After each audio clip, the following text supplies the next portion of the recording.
सियासी मैदान की हर बड़ी खबर से आगाह रहने के लिए हमारे चैनल आजाद सियासत को सब्सक्राइब करें और बेल आइकन को प्रेस करें। अस्सलाम वालेकुम। आज़ाद देखने वाले सभी नाजरीन को हमारी जानिब से दिली ईद मुबारक। उम्मीद है कि आप जहां भी होंगे, जिस जगह पर भी होंगे, अपनी ईद को बहुत अच्छे से गुजार रहे होंगे। आपकी ईद को मज़ीद अच्छा करने के लिए अपनी रिवायात को बरकरार रखते हुए आज़ाद ने आपके लिए डिज़ाइन किया है ईद का बहुत ही स्पेशल शो, जिस मेहमान को आप पॉलिटिकल गुफ्तगू करते हुए बहुत पसंद करते हैं। हमने सोचा क्यों ना उनसे ईद की बातें की जाएं, ताकि हमें भी पता चले कि वो अपनी ईद कैसे गुजारते हैं। मेरे साथ मौजूद है वेरी ऑनरेबल जनाब खुर्रम हमीद रोखड़ी साहब। अस्सलाम वालेकुम, ईद मुबारक। बहुत शुक्रिया। कैसी गुजर रही है आपकी ईद? ईद हम 2-3 दोस्त बैठे हुए थे 3-4 दिन पहले, अच्छा। तो डिस्कशन पॉइंट आया ईद का। तो हमारा ये जो उनका नजरिया था, और मैंने कहा आप ठीक कह रहे हैं कि वो ईद का जो मुसर्रत थी या ईद की जो खुशी होती थी जो हम जब बचपन में थे, तो वो कहते हैं कि वो बिल्कुल खत्म हो चुकी है। और जो मोहब्बतें हैं या जो एक दूसरे के साथ एहतराम है या एक चाहत है, उसमें शदीद कमी आई है। ये तो है एक सोसाइटी का इशू है। मैंने उसके बाद उनकी बातों को सोचने के बाद मैंने कहा मेरे ख्याल में हमारे पास ना एक प्यार की एक जो टच होता है ना, टच ऑफ लव, जिसमें बाप बेटे को प्यार करेगा, बेटा अपने बाप को करेगा, इवन माएँ भी शायद तब्दील हो गई हैं। पहले कहा जाता था कि माँ तब्दील नहीं होती, तो अब हम सुनते हैं कि माएँ भी अपने छोटे बच्चों को छोड़कर चली गई हैं। तो ईदें, सारी ये चीजें जो हैं, ये आपकी इस जहन के साथ हैं, और आप दूसरों के लिए कितने नाफे हैं, आप दूसरों के लिए कितने अच्छे हैं, तभी आप चीजों को एंजॉय कर सकते हैं। तो अल्लाह ताला से दुआ है कि पाकिस्तान पूरी दुनिया के अंदर केओस है, पाकिस्तान नहीं, पूरी दुनिया पूरी के अंदर इश्यूज हैं। दुआ करें कि हम किसी एक स्टेबिलिटी की तरफ आए, और एक लफ्ज है एम्पथी, और एक हम एम्पथी जनरेट कर सकें हुक्मरानों में, और जो पब्लिक होती है उसको ये समझ आए कि वो खुद मुअज़्ज़िज़ है।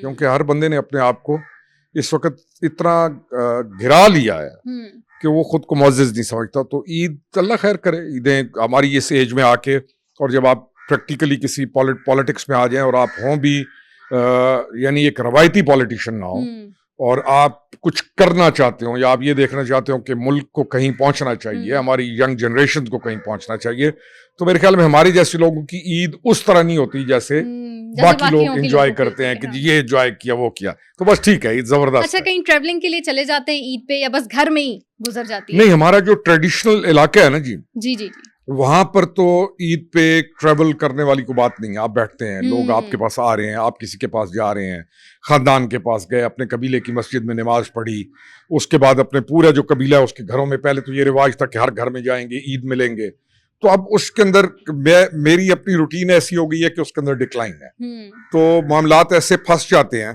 कि मैं उस ट्रेडिशनल जो ईद का जो एक पूरा चैप्टर उसको फॉलो नहीं कर पाता हूँ। अच्छा। लेकिन लोग अभी भी हमारे इलाकों में अपने कबीले में जाएंगे, वहीं पे नमाज पढ़ेंगे, उसके बाद पूरे अपने कौम कबाइल के अंदर ईद मिलेंगे, उसके बाद घर बैठेंगे। तो मेरी शायद वो वाली रौनक नहीं है जो आम लोग गुजारते हैं, शायद मैं ही कह। अच्छा रोखड़ी साहब, इंसान जब बड़ा होता है और जब बहुत बच्चा होता है, तो जब आज आप अपने उस बचपने को देखते हैं ईद के मौके के ऊपर, एक ऐसा कौन सा ट्रेडिशन है जिसको बहुत मिस करते हैं आप?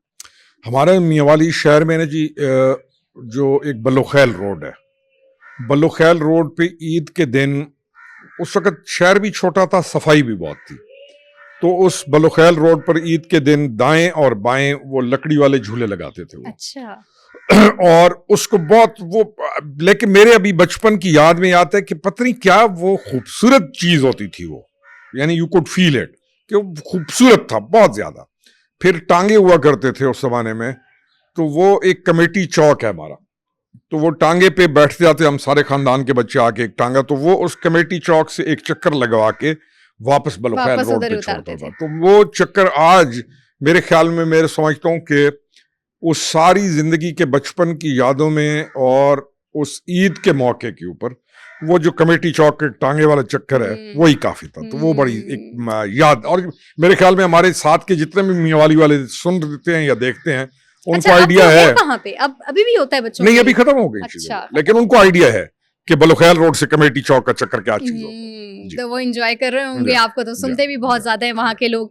अच्छा, ईद, चूंकि ईद का दिन जब शुरू होता है तो बहुत सारे, आपको तो वैसे ही उठना बैठना बहुत सारे लोगों के साथ है, तो उनका आना जाना शुरू हो जाता है घर में, या फिर आप उनकी तरफ चले जाते हैं अब जो ईद होती है उस पे? देखिए, हमारे पास एक बड़ी बुरी ट्रेडिशन थी पहले कि जिसका जो आदमी फौत होता था तो ईद के दिन वो तकरीबन बैठता था और वो अपने लोग उसको आके मिलते थे। तो फॉर्चुनेटली अब उसका खात्मा हुआ है कि आपके घर ईद है, वो बेचारा बैठ जाता था, लोग ताजियत के लिए आते थे कि आपकी वालिदा फौत हुई, आपका वालिद फौत हुआ। तो एक तो इसका खात्मा हुआ, ये बहुत ही अच्छी चीज है। अब दूसरा ये है कि क्योंकि हमारा कबायली सिस्टम है तो हम अपना आना जाना लोगों का बहुत एक दूसरे की तरफ रहता है, क्लोज कांटेक्ट में है, तो सारा दिन रौनक में गुजरता है। तो जो सियासतदान है और हमारे जैसा सियासतदान, एक होता है रिवायती सियासतदान, हमारा ने एक है रिवायती सियासतदान। हल्के की जब आप बात करते हैं, मैं कहता हूं हल्का उसका होता है जो जीतता है, हारे हुए का कोई हल्का नहीं होता। जो जीत गया वो रिस्पॉन्सिबल है उस हल्के का, वो रिस्पॉन्सिबल है उसकी A to Z एवरीथिंग का। जो हार जाते हैं उनका कोई हल्का नहीं होता, वो नेक्स्ट टाइम फिर आके, अगर हम जीत जाते हैं हमारा हल्का है, हम हारे हुए हैं हमारा कोई हल्का नहीं है। हाँ, हम अपने दोस्तों अहबाब को मिलेंगे। सियासतदान होता है मंशूर के साथ, सियासतदान फाते खानी और शादी अटेंड करने से नहीं होता। अनफॉर्चुनेटली हमारे पास जो पॉलिटिक्स है उसमें अमली काम बिल्कुल जीरो है, और पॉलिटिशियंस को अपना जो काम करना चाहिए उनको नहीं आता, तो वो वक्त जाया करते रहते हैं और लोगों को भी नहीं एहसास कि हमने इसको किस मकसद के लिए चुना है। यानी लोगों को ये आइडिया होना चाहिए कि इसने हमारी एजुकेशन, हमारा हेल्थ, हमारा पुलिस, हमारी तमाम चीजें A to Z ये रिस्पॉन्सिबल है हमें रिप्रेजेंट करने का, असेंबली के अंदर रिप्रेजेंट करने का। तो मेरा थोड़ा सा, मैं समझता हूं या मैं शायद हूं भी कि मैं डिफरेंट रास्ता अडॉप्ट करता हूं, नो वो ट्रेडिशनल रास्ता जो चला आ रहा होता है मैं वो अडॉप्ट नहीं करता। तो उससे वो नए रास्ते पे आपकी अडॉप्शन से लोगों को ताज्जुब होता है कि यार ये कैसी बातें कर रहा है, लेकिन जब उन पर वक्त आता है तो वो कहते नहीं वो ठीक कह रहा था। तो ये थोड़ा सा हमारी वाली पॉलिटिक्स मुश्किल है निस्बतन रवायती पॉलिटिशियन के। ये जिंदगी की ईदें सारी घर ही गुजारी हैं या कुछ बाहर भी? मेरी जिंदगी की ईदें मेरे ख्याल में 50% घर कर लें, 50% बाहर। अच्छा, तो बाहर फिर घर वालों को कितना मिस करते थे? नहीं, मैं ना एक मैं बचपन में बहुत मिस करता था। तो जब मैं बड़ा हुआ हूं तो एक फिलॉसफी है स्टोइक्स की, तो मैं समझता हूँ, मेरे ख्याल है कि मैं स्टोइक जो फिलॉसफी है उसको फॉलो करता हूँ। उस स्टोइक फिलॉसफी में ज्यादा मिस करना, ज्यादा गमगीन होना, ज्यादा, यानी बहुत सारी चीजें वो एक स्टेज पे आके आपकी इतनी नहीं रह जाती, खत्म तो नहीं होती, लेकिन मेरे ख्याल में आप उसके अंदर आपकी जो सर्कल ऑफ लाइफ है उसमें चीजें ऐसी हो जाती हैं कि आप वो नहीं रहते जो पहले थे, तो आप थोड़ा सा कोल्ड हो जाते हैं शायद, और वो फिर आप उस तरीके से, जैसे एक आम आदमी चीज को मिस करता है, वो फिर आप मिस नहीं करते उस तरीके से। आपको उस तरीके से, यानी आप एक चीज को ठीक करना चाहेंगे लेकिन आप बैठ के उस तरीके से गमगीन नहीं होंगे, आपका गम और आम गम डिफरेंट हो जाता है। तो आई थिंक के मिस वाला वो चैप्टर मेरा, वो हाँ एक टाइम था, और वो भी कुछ रिश्ते थे जिनको आप मिस करते हैं। हाँ। रिश्ते हैं, यानी आप जब बचपन में होते हैं तो आप माँ को मिस करते हैं, कोई बच्चा अपने बाप को मिस करता है, कुछ अपने दोस्तों को मिस करते हैं। तो मेरे ख्याल में अब आके वो वाला चैप्टर इमोशंस का वो नहीं रह गया जो पहले, तो उसकी बहुत सारी रीजंस भी होती। खुशी किन चीजों से होती है? खुशी मुझे, मैं ना पिछले दिनों किसी को ऐसी खबर आई है, तो उसने ना कोई ऐसी एक खबर, अच्छी सी खबर थी, तो मैंने कही यार उसने मेरे पे इफेक्ट डाला, मेरे इस पे बॉडी पे और जहन पे। तो मैंने सोचा यार ये तो, इस खबर ने मुझे अचानक लाइट कर दिया। तो फिर मैंने सोचा कि मैंने ये खबरें हमारे पास क्यों इतनी कम है, यानी खुशी की खबरें हमारे पास क्यों कम है। तो फिर मैंने अपने लाइफस्टाइल पे गौर किया कि हमारी अप्रोच क्या है। अगर मैं इस अप्रोच में हूं कि माशरे में बिगाड़ है और हमने उसको ठीक करना है, और मैं वाकई उस अप्रोच के साथ हूँ, वो तो मुझे मालूम है, आपको तो मेरी नीयत का नहीं मालूम होगा। बिल्कुल। तो मेरे लिए शायद उस तरह खुशी नहीं होगी कि मैं एंजॉय कर सकूं चीजों को। हाँ, मैं बच्चों को टाइम जरूर देता हूँ, मैं उनको साथ बैठता हूँ, डिनर पे गया, उनको टाइम देता हूँ, और मैं कई दफा अपनी मिस बेगम के साथ जो बच्चों की तरह एंजॉय भी करता हूँ। अच्छा, तो जबरदस्त। वो तंग भी पड़ती है अच्छा। ओवर पीरियड ऑफ टाइम, लेकिन आई एंजॉय इट। मुझे दोस्त बेगम अच्छे की लगते हैं। ख्वाहिशात को कितना पूरा करते हैं? मेरे ख्याल में मैं उसकी बच्चों सारों की, चाहे बेगम है चाहे बीवी है, माय वाइफ सेज कि मेरी ये बीवी का कहना है कि अच्छा। मैंने आपसे अच्छा बेटा नहीं देखा माँ बाप के लिए। अरे जबरदस्त। तो माय फादर डाइड, बहुत बीमार हो गए, तो मेरे से जो कुछ हो सका मैंने किया, यानी ये शी सेज दिस, बहन के लिए। तो मेरे ख्याल में she is comfortable, she is very comfortable as woman with me. अच्छा, बच्चे और बीवी ईदी के लिए कितना तंग करते नहीं, हैं? मैं I like my wife more than my kids. Oh, जबरदस्त। मेरी, और ये फैक्ट होता है, लेकिन माँ बाप का रिश्ता ऐसा है जो किसी रिश्ते को रिप्लेस नहीं कर नहीं, सकता। रिप्लेस शायद कर जाता है या नहीं करता, वो नहीं होता, लेकिन हम उनका हक अदा नहीं कर सकते। मोस्ट उन्होंने हमारे लिए बच्चे बहुत खड़े हैं ना, कुछ ये किया बच्चे होता है। बैठे हैं, जो माँ बाप आपके लिए कर जाएंगे आप नहीं कर सकते। ऐसा ही है। नहीं, हम कितनी कोशिशें कर लें रोकड़ी साहब, उनके मयार तक हम पहुंच नहीं सकते। मैं रिग्रेट अगर करता हूं ना, तो मेरे वालिद साहब फौत हो गए, मैं अगर रिग्रेट करता हूं कि मैं उनके लिए वो नहीं कर सकता, बस ये रिग्रेट। अल्लाह ताला उनको बरी अल्लाह की उनको रहमत जन्नत करे अता और करवट करवट जन्नत नसीब फरमाए। खाने में क्या पसंद है? खाने में गोश्त, हम पठानों को छोटा गोश्त दुम्बा होता है ना, वो आप हमारे आगे दुम्बा रख दें और उसके बाद दुनिया का सारा खाना रख दें, हम दुम्बा खाएंगे। फिर वो हमारे आगे आप मीठे चावल रख दें तो दुनिया की सारी स्वीट डिश रख दें तो हम भाग के मीठे चावल। हलवे की तरफ नहीं? नहीं, मैं वो हलवा, हमारे पेटेंट हलवा वाली वाला तो हलवा वही बहुत मशहूर है, वो हलवा हमारे पास एक हलवा है, वो मखड्डी हलवा है। जी जी जी। तो अगर वो काला बाग के, काला बाग का अगर आप 70 डिश रख दें मीठे की और हलवा पड़ा होगा तो हम जाके सारे सिराई की जो है वो हलवे की तरफ जाएंगे, क्योंकि मुझे भी पता है, मैं भी मियाँ वाली से हूँ।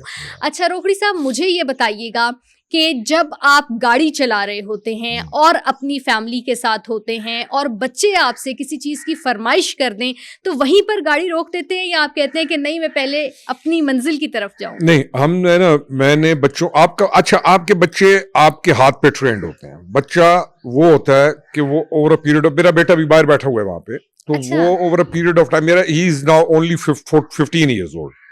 अब मेरा पिछला जो इलेक्शन है उसने 14 साल की उम्र में मेरा पूरा इलेक्शन लड़ा, कैंपेन की पूरी कैंपेन, मेरा सारा कैंपेन डिजाइन उसने किया। वाह। तो बच्चे को जो आप जैसा ट्रेंड करते हैं और उसके ऊपर जितनी जिम्मेदारी डालते हैं, बच्चा वही बनता है। हमारी बच्चियां ज्यादा कॉन्फिडेंट हैं क्योंकि उनके ऊपर बचपन से जिम्मेदारी है। भाई का भी काम करेंगी, बाप की भी ख्याल करेंगी, खानदान का भी करेंगी। हमारी बच्ची ज्यादा मिच्योर है, बच्चा हमारा मेजॉरिटी जो है वो उल्लू के पट्टे हैं, sorry to use a word, वो मेच्योर नहीं है। माँ पैम्पर करेगी, बहन पैम्पर करेगी, तो वो अपने ऊपर जिम्मेदारी नहीं लेते, जबकि सबसे बड़ी जिम्मेदारी तो बच्चे ने लेनी है, बेटे ने लेनी है। तो फिर एक स्टेज पे आके जब वो बाहर निकलते हैं तो उनको तकलीफ होती है। बच्चे, एज ए फादर, मैं कई दोस्तों को ये कहता हूं, मैं मिसाल के तौर पे मियावाली गया तो मैंने दोस्तों को कहना कि, उन्होंने कहना जी हम कागान जा रहे हैं। मैंने कहा किसके साथ? उन्होंने कहा दोस्तों के साथ। मैंने कहा तो तुम्हारे बच्चे? उन्होंने कहा बच्चे तो हैं। मैंने कहा उनको क्यों, कौन लेके जाएगा? तो मैं इंस्पायर करता था कि यार आप कागान जा रहे हैं, आप अपने बच्चों को लेके जाएं, आप अपनी बीवी को लेके जाएं, आप चश्मा बिराज कितनी खूबसूरत जगह है, आप अपने बच्चों को, बीवी को एक चादर बिछा के वहां पे जाकर बिठाएं, बच्चों के साथ खाना खाएं, बच्चों को एंजॉय करें, उनको ग्रूम करें। तो हम जब सफर करते हैं ये कोई भी, तो मैं समझता हूं कि मेरे बच्चों को मैंने मेरे साथ चल चल के वो आदी हो जाता है ना बेटा, तो they are so well groomed up कि अब मुझे वो बताते हैं कि ये हमने अब यहां से चल पड़े, 2 घंटे बाद फलानी जगह पे हम रुकेंगे, वहां आप चाय पियेंगे। अब मैं ये कहता हूं कि भाई तुमने मुझे पैम्पर करना है। मैं सारी दुनिया में फिरता हूं, जो भी करता हूं, politics is a difficult field, कोशिश करते हैं सारा कुछ, तो तुमने मुझे पैम्पर करना है। तो मैं अभी इस पे हूँ कि आई एंजॉय नाउ। वो कहीं गाड़ी खड़ी करा देंगे कि ये ले आओ वो ले आओ, तो तो इस तरीके से। जिंदगी का सबसे अच्छा दोस्त? अच्छा दोस्त मुझे अल्लाह ताला ने, जिससे सब शेयर करते हो? नहीं, मैं शेयर सारी चीजें किसी से भी नहीं करता हूँ। अच्छा। लेकिन अल्लाह ताला ने मुझे दोस्त अच्छे दिए। दूसरा यह है कि मेरे दोस्त, अगर 10 साल भी मेरा किसी दोस्त से राब्ता नहीं है, तो अगर मेरा 10 साल भी राब्ता होगा उस दोस्त से, तो मेरा ताल्लुक उसके साथ वैसे ही होगा। मैं ये समझता हूँ कि अल्लाह, एक इमाम थे, वो हज पर गए, तो उन्होंने तवाफ किया, एक इराक से गए, दूसरा तीसरा, तो उन्होंने एक दुआ की कि या अल्लाह मुझे अच्छे दोस्त देना। तो उनके जो शागिर्द थे उन्होंने कहा कि हजरत आपने सिर्फ एक दुआ की कि अल्लाह ताला मुझे अच्छे दोस्त देना, और दुआ ही नहीं कि हम इराक से चले हैं, मक्का आए हैं, आपने और कोई दुआ नहीं की। तो उन्होंने कहा कि बेटा ये दुआ पूरी हो जाए तो ये जहान भी बच जाएगा और अगला जहान भी बच जाएगा। दोस्त के मजहब पर होता है, ये अल्लाह के नबी करीम सल्लल्लाहु अलैहि वसल्लम का फरमान है। यानी आप जैसे आपके दोस्त होंगे आप वैसे होंगे। बच्चों की इसलिए देखना पड़ता है कि कैसे दोस्त हैं इसके। मेरे दादा कहते थे कि अगर तुमने अपनी कदर किसी घर में जाननी है, तो उस घर के बच्चों से और उस घर के मुलाजिम से तुम्हें अपनी हैसियत का पता चल जाएगा। यानी मेरे बच्चों को मालूम है कि मेरा सबसे अच्छा दोस्त कौन है। मैं मिसाल ये दे रहा हूं। तो मैं अपने आप को खुशकिस्मत समझता हूं कि अल्लाह ताला ने मुझे बहुत अच्छे दोस्त दिए बचपन से, यानी जब मैं ग्रो अप हो रहा था मेरे। और ये नहीं है कि मेरा बहुत ज्यादा राब्ता रखता हूँ, ये फोन पे या वो मैसेजेस वाला, मैं वो नहीं हूँ। लेकिन मैं अगर कराची जाऊं, मेरे कराची में बेहतरीन दोस्त हैं। अच्छा। और ऐसे दोस्त हैं कि जिनका घर मेरा घर है। मैं अगर भावलपुर जाऊं, मेरे ऐसे दोस्त हैं जिनका घर मेरा घर है। लाहौर, कसूर, पेशावर, यानी वो मेरे कई दोस्त कहते हैं कि पूरे पाकिस्तान में मेरे दोस्त हैं कि अगर मैं उनके घर जाऊं, हो सकता है कि मेरी उनसे बात भी 8 साल बाद हो रही हो, लेकिन उनका घर मेरा घर है। और इसी तरह मेरा घर मेरे तमाम दोस्तों के लिए उनका अपना घर है। तो ये मैं आई हैव गुड फ्रेंड्स। अच्छा, जिंदगी में जिस चीज की ख्वाहिश की उसको हासिल किया, या कुछ ख्वाहिशात ला हासिल भी हैं? नहीं, जिंदगी में कोई ऐसी ख्वाहिशात मेरी नहीं है ऐसी। यानी मुझे पैसे का शौक नहीं है। अच्छा। ये कहना आसान होता है, लेकिन इस बात की गवाही बेगम दे सकती होती है, और कोई नहीं दे सकता। बीवी को पता होता है, इवन माँ बाप को भी नहीं पता होता। माँ बाप भी कई दफा समझते हैं कि यार इसने बड़ा कुछ किया हुआ है। बीवी को एग्जैक्टली पता होता है कि ये पैसा, मुझे तो पैसे कमाए, मेरा गुजर बसर हो। अच्छा, रोकड़ी साहब कहते हैं कि जिसको पैसे से प्यार नहीं होता, पैसा उसके पास बहुत ज्यादा खुद आता है, ऐसा सच है? मैं ये समझता हूँ कि आपके जो नसीब में है वो आपको मिलेगा, पहली चीज। अब आपको जितना चाहिए, अभी मुझे जितना चाहिए, मेरी रिक्वायरमेंट अल्लाह ताला पूरी कर रहा है तो मुझे मिल रहा है ना। यानी मैं पैसे की मुझे शौक नहीं है, यानी मैं पैसे का, तो मुझे अगर गाड़ी भी अल्लाह ने दी हुई, मेरे पास खाने के पैसे भी हैं, मैं कपड़े भी अगर 5 जोड़े खरीद सकता हूँ, 2 जोड़े जूती के भी ले सकता हूँ, बच्चे भी पढ़ रहे हैं या मेरे पास है, तो आई हैव एवरीथिंग। अब मुझे लोगों को घर बनाने का शौक है, मुझे कोई शौक नहीं है घर बनाने का। हाँ, कई दफा सोचता हूँ कि घर क्योंकि बच्चों के लिए, बेगम के लिए एक होता है ओल्ड एज के लिए आपके पास को घर हो, बिल्कुल। लेकिन मेरी ये ख्वाहिशात नहीं है। अच्छा, क्या ख्वाहिशात हैं? यानी मेरी ये था कि मैं ये सोच रहा था जब मैं जवान हो रहा था, 15, 18, 20 ईयर्स का, तो मैं सोच रहा था कि एम ऑफ लाइफ क्या है, यानी मैं किस लिए पैदा हुआ। मेरा कोई एम होना चाहिए ना, मेरा कोई मकसद होना चाहिए, मैं क्यों पैदा हुआ हूं। तो समटाइम्स आपको अपना एम ऑफ लाइफ किसी को 20 इयर्स में क्लियर हो जाता है, कोई हो सकता है 35 इयर्स तक स्ट्रगल करता रहे, डिफरेंट फेजेस हैं। तो आई लर्न थ्रू नॉलेज और स्ट्रगल कि आपका एम ऑफ लाइफ बहुत सुपीरियर है। आप एक खास मकसद के लिए इस दुनिया में आए हैं, और सबसे बड़ा जो मकसद है आपका वो ये है कि आप अल्लाह ताला के बंदे हैं। बिल्कुल। और दूसरा मकसद है कि आपने अल्लाह ताला की तमाम मखलूक के साथ बेहतरीन सलूक करना। बिल्कुल। ये आपका 2 मकासद हैं लाइफ के, कि एक आप अल्लाह ताला के बंदे हैं, और फिर जितनी मखलूक है, और अल्लाह रब्बुन नास है। रब्बुन नास का मतलब यह है कि हिंदू, ईसाई, सारे, ये अल्लाह इन सारों का अल्लाह है। और कुत्ता, बिल्ली, ये पहाड़, ये दरख्त, ये परिंदे, ये सारे आपने उनको लुक आफ्टर करना है। चाहे मादनियात हैं, चाहे इस मुल्क के खजाने हैं, आपने उनका ख्याल करना है। और आपने उनके ख्याल रखते हुए अपनी कौम के लिए जो कुछ आपसे बेहतर हो सके। पॉलिटिक्स मैं कोई फिर कह रहा हूं कि मैं कोई वो ट्रेडिशनल पॉलिटिक्स नहीं हूं कि वालिद पॉलिटिशियन था तो मैं पॉलिटिक्स में आ गया, नॉट एट ऑल। मैंने एक चूज किया है इस चीज को, मैं एक काम करना चाहता हूं। मैं मिसाल आपको देता हूं कि मैं मियावाली जो है हमारा, मैंने उसका, मुझे एक जर्रे का मालूम है कि यहां कौन सी मादनियात है, इस इलाके में पानी की जरूरत है, इस इलाके में फलाना इशू है, इस इलाके के अंदर साफ पानी नहीं है, इस इलाके का सीवरेज का इशू है, इस इलाके के लड़कों का ये इशू है, इस इलाके की बच्चियों का ये इशू है। तो आप पॉलिटिक्स तो है ही यही कि आप एक स्टेट्समैन के तौर पे डिलीवर करते हैं, आर्टिस्ट के तौर पे आप क्रिएट करते हैं चीजें और अपने माहौल को ठीक करते हैं। तो मैं समझता हूं और मैं कन्विंस्ड हूं कि मैं एक प्रोफेशनल पॉलिटिशियन हूं। अच्छा, एक होता है प्रोफेशनल डॉक्टर, प्रोफेशनल में प्रोफेशनल पॉलिटिशियन। मेरा दिमाग चलता ही इसी तरह। जबरदस्त। बोलना जाते क्या जाते है? हमारे आजाद के नाजरीन को ईद के मौके पर कोई पैगाम देना चाहते हैं, जरूर दीजिए। देखिए, सबसे, मैं कई बच्चों को पहले भी कहता था कि सबसे ज्यादा आपके प्यार का हकदार आपका बाप है, और माओ को तो सारे करते हैं।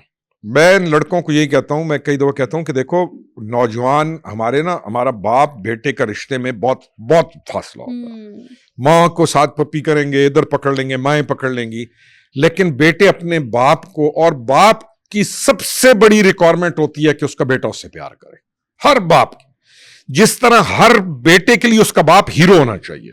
यानी ये नहीं है कि उसका बाप अगर सादा है तो वो किसी करिज्मेटिक आदमी को देख के अपने बाप से भी उसको फौकियत दे दे। उसको ये नहीं सोचना चाहिए कि यार क्यों, वो उसी का बेटा है।